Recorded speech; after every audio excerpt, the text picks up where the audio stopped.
Welcome to this tutorial, in which we will show you how to set up a Wi-Fi network on your ECG machine Opus One. With this feature, you will have access to many network functions of the device. You can connect to a service, update the software, upload exams to a PACS server via HL7 or DICOM, or even order accessories for your electrocardiograph.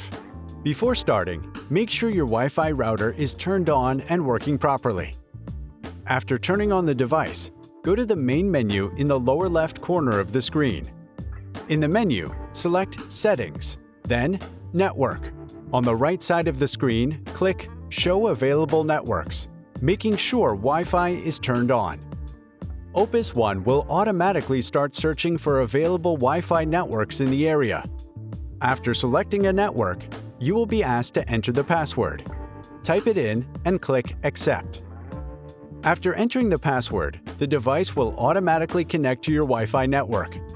If everything went correctly, you will see a Wi-Fi icon in the upper right corner of the screen. Congratulations! Your ECG machine is now connected to your Wi-Fi network. You can now use all the functions that require a network connection.